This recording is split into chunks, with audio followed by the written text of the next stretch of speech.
ಜೈ ಭಾರತ್ ವಂದೇ ಮಾತರಂ. ಕೆಲವೊಂದು ವಿಚಿತ್ರ ಆಚರಣೆಯಿಂದ ಜೀವಿಗಳಿಗೆ ತುಂಬ ತೊಂದರೆಯಾಗಿದೆ.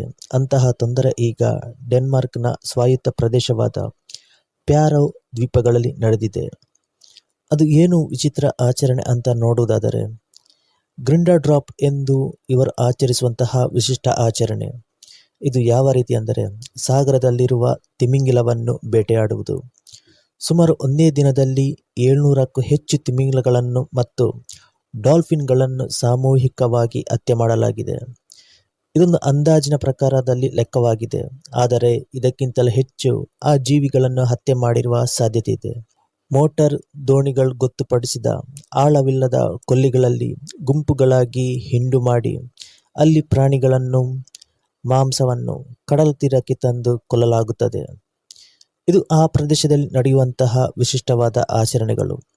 ಈ ಆಚರಣೆಯಿಂದಾಗಿ ಸಂಪೂರ್ಣವಾಗಿ ಕಡಲು ರಕ್ತದಿಂದ ಕೆಂಪುಮಯವಾಗಿದೆ.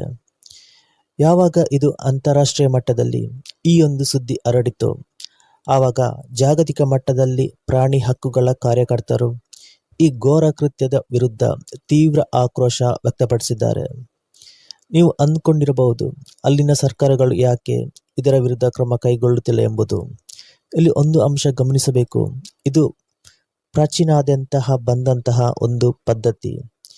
ಈ ಒಂದು ಆಚರಣೆಯನ್ನು ಎಲ್ಲರೂ ಆಚರಿಸುವುದಿಲ್ಲ, ಬದಲಾಗಿ ಒಂದು ನಿರ್ದಿಷ್ಟ ಸಮುದಾಯದ ಜನರು ಇದನ್ನು ಆಚರಿಸುತ್ತಾರೆ. ಆ ಜನರಿಗೆ ಮಾತ್ರ ಇದರಲ್ಲಿ ಪಾಲ್ಗೊಳ್ಳಲು ಅವಕಾಶವಿರುತ್ತದೆ. ಹಾಗಂತ ಮಾತ್ರಕ್ಕೆ ಬೇರೆ ಜನರು ಇದರಲ್ಲಿ ಪಾಲ್ಗೊಳ್ಳುವಂತಿರಲ್ಲ. ಈ ಒಂದು ಆಚರಣೆಯನ್ನು ಸಹಸ್ರಾರು ಜನರು ಕಡಲ ತಡಿ ಬಳಿ ಬಂದು ನೋಡುತ್ತಿದ್ದರು. ಈ ಒಂದು ಸಂಪ್ರದಾಯ ಮುಂದುವರಿಸಲು ಅಲ್ಲಿನ ಸರ್ಕಾರ ಯಾವ ರೀತಿ ಒಂದು ಫೇವರ್ ಆಗಿ ಕೆಲಸ ಮಾಡಿದೆ ಅಂದರೆ, ಈ ಸಂಪ್ರದಾಯ ನಡೆಯುವ ಮುಂಚೆ ಕೆಲವೊಂದು ಕಾನೂನುಗಳನ್ನು ತಿದ್ದುಪಡಿ ಮಾಡಿದರು.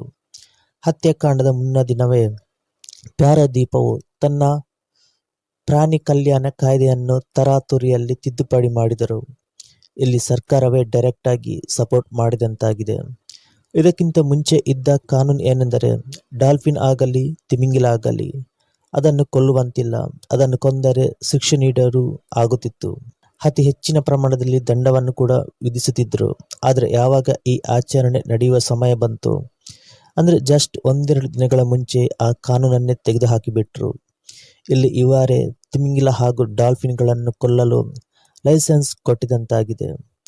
ಕೆಲವು ಜೀವಿಗಳ ಸಂತತಿ ಕಡಿಮೆ ಆಗ್ತಾ ಇದೆ, ಅದರಲ್ಲಿ ವಿಶೇಷವಾಗಿ ತಿಮಿಂಗಿಲಗಳದ್ದು. ಕೆಲವೊಂದು ಸಾರಿ ಹವಾಮಾನಗಳಿಂದಲೂ ತಿಮಿಂಗಿಲಗಳು ಸಾವನ್ನಪ್ಪುತ್ತದೆ. ಈಗ ಈ ಕೆಲವೊಂದು ಇಂತಹ ಆಚರಣೆಯಿಂದಾಗಿ ಅದನ್ನು ಸಾಯಿಸಲಾಗುತ್ತದೆ.